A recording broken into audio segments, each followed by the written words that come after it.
Back on the beach, the crowds had grown larger, all of them wanting to hear Yeshua teach. So he stood in a big boat, and the crowd stood at the edge of the water while he taught. In his teaching, he would often tell stories to illustrate what he wanted to say. Listen, a farmer was sowing seeds, and some of them fell on the road. Birds came and ate them. Some fell on rocky ground with very little dirt. They sprouted quickly, but there was not enough soil for roots to develop. When the sun came up, it scorched the plants and they withered away. Some fell among weeds, and the weeds choked the plants so that they never produced any fruit. But others fell on good ground.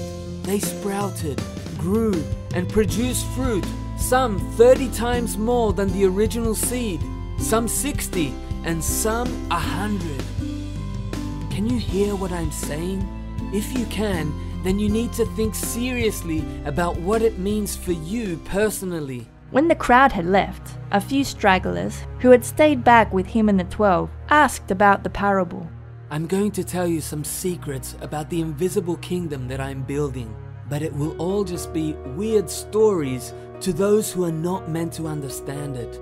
Like one of the prophets said, they will see and hear, but they will not understand because they don't want to change and they refuse to see their need for forgiveness. Okay, so you're having a problem with understanding this story?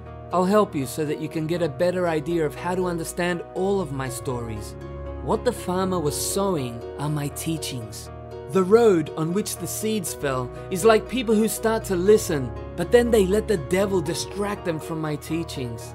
And the rocky ground are people who get excited about what they hear, but they are shallow and emotional. As soon as they face a little opposition or discomfort because of what I've told them, they get offended and give up.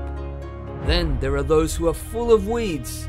They hear me and grow, but are just too damn busy with all the business of the world, with the deceitfulness of wanting to make money, and with their love for other things besides listening to me. All of these weeds choke the words which I've spoken, and so these people never bear genuine spiritual fruit. But now, look at the ones who are good ground. They too hear my teachings and receive them, but they do more than that.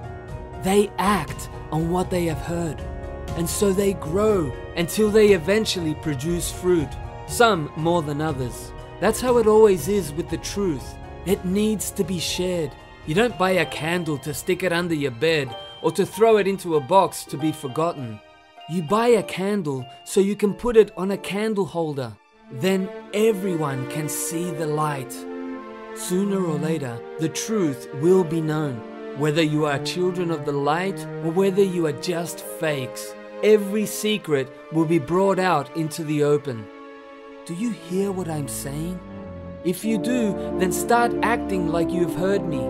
What you do with what I have said will make all the difference in whether or not I show you more. If you use what I tell you, I'll give you more. But if you do not act on it, I'll take away from you what little truth you already have. Yeshua explained how truth will just naturally grow if we are faithful with it. This kingdom that I'm building is like a man planting seeds. Day after day, he sees the seeds growing, almost magically. Everything that the plant needs is present there in the seeds, right from the start. It sprouts up out of the ground. Then branches appear, and then a crop appears on the branches. It all happens quite naturally.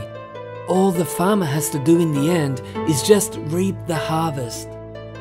How best can I illustrate for you this new, invisible world of faith that I'm building? It's like a tiny seed. A mustard seed, for example. The mustard seed is one of the smallest seeds in the garden, but then it grows up into a bigger plant than all of the other spices. The mustard plant sends out branches that can give shade enough for birds to walk under it.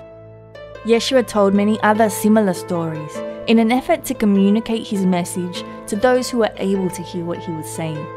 He rarely said anything without such illustrations, and he would explain them privately when he was alone with those who truly believed him.